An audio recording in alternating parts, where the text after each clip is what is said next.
10 సంవత్సరాలకు పైబడి నివాసం, 20 సంవత్సరాలకు పైబడి పొలం, ప్రభుత్వం ఇచ్చినటువంటి పట్టా ద్వారా పొంది అనుభవిస్తున్నటువంటి వాళ్ళకి జగన్మోహన్ రెడ్డి ఒక వరం ఇచ్చాడు. అతనేమి దేవుడు కాదు. కానీ ప్రభుత్వాలు అంతకుముందు ఉండటానికి, సేద్యం చేసుకోవడానికి లేదా వాడుకోవడానికి భూమి ఇట్లా ఇచ్చినటువంటి సందర్భంలో అవి దశాబ్దాలు గడిచిపోతున్నాయి కానీ వాళ్ళకి దాని మీద హక్కు ఉండట్లేదు.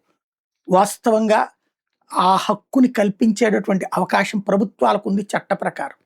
ఎవరూ పట్టించుకోలేదు.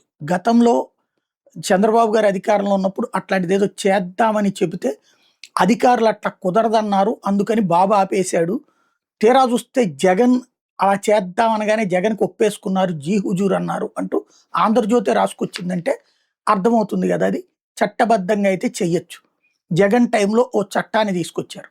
అప్పుడు దాని మీద విషాన్ని చిమ్మారు. వైఎస్ఆర్ కాంగ్రెస్ పార్టీ వాళ్ళు ఆ భూముల్ని ఫ్రీ హోల్డ్ భూముల్ని ఫ్రీ చేసి వాళ్ళు కొనేసుకోవడానికి అంటూ దాని మీద పుంకాను కథనాలు రాశారు. దాని మీద స్టోరీలతో పాటుగా డిబేట్లు పెట్టారు. ఆ తర్వాత సీన్ కట్ చేస్తే ఈ ప్రభుత్వం అధికారంలోకి రాగానే ఎబేయన్స్లో పెట్టింది.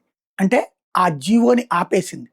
2 సంవత్సరాల తర్వాత ఇప్పుడు దశల వారీగా జగన్ పేరు ప్రస్తావించకుండా ఈ చట్టం అమలు చేస్తున్నాం, ఫ్రీ హోల్డ్ నుంచి తీసేస్తున్నాం. మొన్న ఒక 3 లక్షల ఎకరాలు, ఇప్పుడు ఒక 3 లక్షల ఎకరాలు ఫ్రీ హోల్డ్లో నుంచి తీసేశారు. ఫ్రీ హోల్డ్లో నుంచి ఫ్రీ హోల్డ్ చేశారు. అంటే ప్రభుత్వం చేతిలో ఉన్నటువంటి భూమిని వదిలేసినట్టు, పట్టాదారుల పేరును రిజిస్ట్రేషన్లు చేసేటట్టు అనమాట.